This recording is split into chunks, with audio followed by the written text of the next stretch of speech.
शेख अयाज़ हिक अज़ीम शाइर। शाह लतीफ़ रहमतुल्लाह खां पोइ सिंधीअ जे महान कवि शेख मुबारक अली अयाज़ सामीअ जे शहर शिकारपुर में 23 मार्च 1923 ते जन्म वरितो।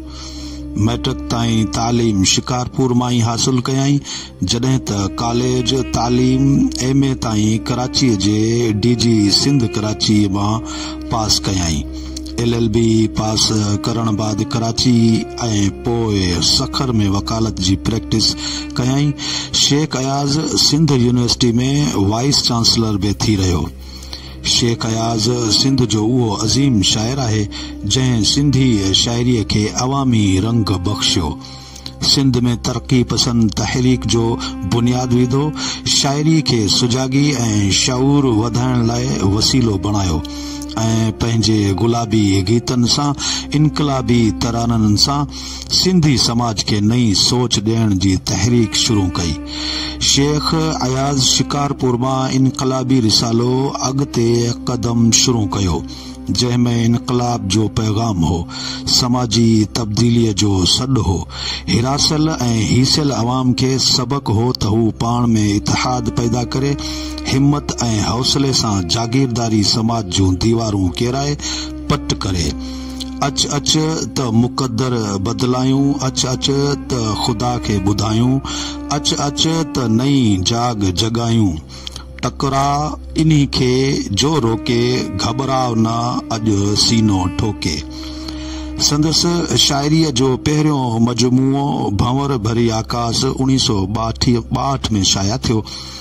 भंवर भरी आकाश में ॾिनल शाइरी अॻ में छपबी रही हुई। हिन किताब में बैत, वायूं, नज़म, गज़ल, कता ऐं आज़ाद नज़म हुआ।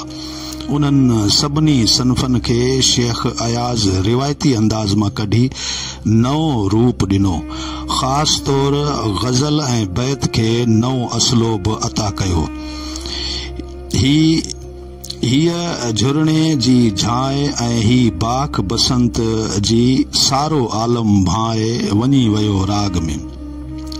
मरंदासीं त मिटीअ मां पंहिंजी फुटंदा सुर्ख गुलाब, खिणंदा टिणंदा जिन में पंहिंजा बसंत रुत में ख्वाब।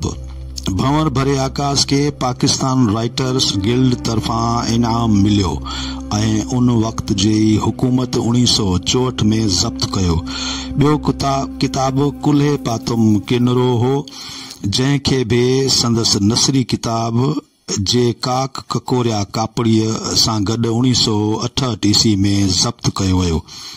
संदसि बेबाक शाइरी रुकत जी हुक्मराननि खे ख़ौफ़ में मुब्तला करे छॾियो ऐं उन्हनि शेख अयाज़ जी कलम ऐं ज़ुबान ते पहिरा विहारण शुरू कया। 1965 में खेसि जेल में विधो वियो, मथसि बग़ावत जो केस दाख़िल कयो वियो। सिंध ऐं सच साण मोहबत करण जे ॾोह में खेसि 1968 में वरी जेल में मोकिलियो वियो।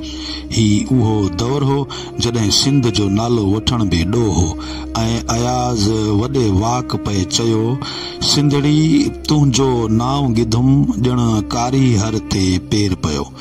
इहो दौर सिंध लाइ क़ौमी जदोजहद जो दौर हो। उन दौर में शेख अयाज़ उहा शाइरी तख़लीक़ कई जेका 1 यूनिट जो पंजूं टोड़ण लाइ कारी ज़रब साबित थी। हर शेर सिंध जे सूरनि जी सदा ऐं हर गीत इनकलाब जी कूक हो। उन्हनि ॾींहनि में शेख अयाज़ जी शाइरी रूह रिहाण जे वर्कन में जल जल मशल जल जल, ही गीत उनायल मोरन जा ऐं रुत आई ॻाढ़नि ॿेरनि जे नंढनि गुटकनि जी सूरत में छपी त सॼी सिंध सरापा इनकलाब बणिजी वई। उन दौर में शेख अयाज़ जो हर नज़म इनकलाबी तरानो बणिजी नौजवाननि जी ज़ुबान बणियो।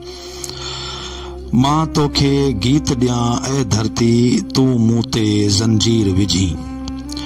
कुता भौंकन भाग्या भौंकन, चोर बे भौंकन था, केॾी आ औनाड़ हवा में, जारा छिरकन चारा छिरकन तारा छिरकन, केर अवेरो आयो आहे हिन वस्तीअ में छा थो चाहे।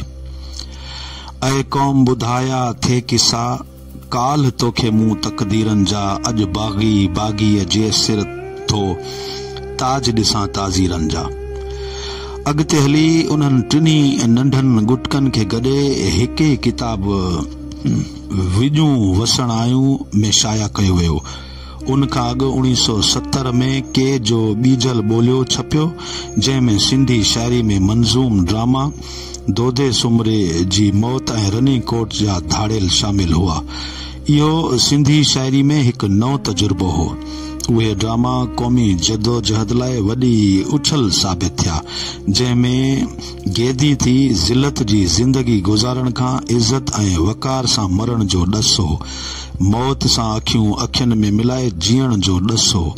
नेकी ऐं बदी जी जंग अज़ुल खां जारी आहे। सच ऐं कूड़ सदाई बरसरे बेकार आहिनि ऐं रहंदा। छा बि चवीं मां मरणो न आहियां, वेस मटाए वरणो आहियां। तूं बि चनेसर जो कुझु चाहीं, मूं खां अॻु में वरणो आहीं। नानो नई सां वेस बदल सां, तंहिंजे मुंहुं जी जंग तुंहिंजी मुंहिंजी जंग अज़ुल खां जारी आहे, जारी रहंदी, जारी आहे, जारी रहंदी। शेख अयाज़ जी शायरी में सिर्फ़ क़ौमी दर्द न हो, क़ौमी सुजागी जो पड़लाव न हो, इनकलाबी सदाऊं न हुयूं, पर प्यार जूं छोलियूं हुयूं। बेहद रोमानवी शेर, मन खे छुहींदड़ नाज़ुक नफ़ीस एहसासन वारो शेर, जंहिंमें गुलाब जे गुलनि जी पनखड़ियुनि खां बि वधीक नरम छाह आहे। शहर सारो छो करे थो संगबाज़ी, ॾिस त कोई इश्क जो काफ़र त नाहे। प्यारा विछड़न था रात गुज़ारे, ओचितो तारा विछड़न था। शेख अयाज़ सरापा ॾाह थो। शायरी उन वटि धोकींदी ईंदी हुई ऐं पंहिंजे शेरनि जी पालोट करे वेंदी हुई। हर सनफ़ ते संदसि दस्तरस हुई। छा गज़ल, छा वाई, छा बैत, छा दोहो, नज़म, आज़ाद नज़म, नसराणो नज़म, गीत, लोक गीत ऐं टेड़ो। हर सनफ़ अयाज़ जी मुहताज ऐं हर सनफ़ में हर मौज़ू ते लिखियो आहे। धरतीअ सां प्यार, धरती जा मसला, दुख, दर्द, सूंह, सिंगार, इश्क, विसल, विछोड़ो, आस, निरास, सब। शेख अयाज़ जी शायरी सिर्फ़ सिंध जी शायरी न हुई। संदसि मौज़ू सिर्फ़ सिंध जा मौज़ू न हुआ, पर हिन अज़ीम शायर, बाशऊर शायर दुनिया जी सभिनी मामूलनि मसइलनि ते लिखियो। हिन जी शायरानी निगाह दुनिया जी सभिनी खंडनि, उतां जी सियासत, सामुरा जी साज़िश, ॿिनि बैनुल अक़वामी अटकल बाज़ियुनि, ग़ुलाम क़ौमनि जी आज़ादी जी तहरीकुनि ते बि लिखियो। संदसि गीत सुगंध सां वासियल बि आहिनि त रत सां वहटल बि आहिनि। संदसि मौज़ू नवां बि आहिनि त पुराणा बि आहिनि। बिला शक शेख अयाज़ तमामु वॾो शाइर हो, जंहिं शायरी जा लॻभॻि 40 मजमूआ लिखिया ऐं शायरी ते एॾा किताब ऐं ज़ख़ीरो दुनिया में शायद ई कंहिंजो हुजे। संदसि शेरी मजमूअनि मां भंवर भरी आकाश, कुल्हे पातम किनरो, के जो बीजल ॿोलियो, विजूं वसण आयूं, कपर थो कुन करे। चंड चंबेली वल, ऋण ते रिमझिम, भगत सिंह खे फांसी, राजघाट ते चंड, लड़ियो सिज लिकन में, वग़ैरह वग़ैरह। शेख अयाज़ जो हर किताब नित नवन मौज़ूअनि ऐं नए विलविले सां मौजज़न आहे, जंहिंमें रूमानियत बि आहे त वतन दोस्ती बि, तबकाती कश मकश बि आहे त क़ौमी इतिहाद जो दर्स बि, दुख जूं रेखाऊं बि आहिनि त सुख जूं लाटूं बि आहिनि, आहूं दाहूं बि आहिनि त टहकनि जी महक बे। शेख अयाज़ हर नस्ल जो, हर तबके जो महबूब शायर आहे, हर दिल जी धड़कन आहे। को ॼाणा कंहिं रुत में मूसां मेड़ो कन, परदेसी पांधीअड़ा, ऊंदह उतर वाव में, पाणी ते पतझड़ पोयां पाछा रात जा, गल तुंहिंजा ईअं लॻा मूंखे निंड में मोतिया सुतल आहिनि।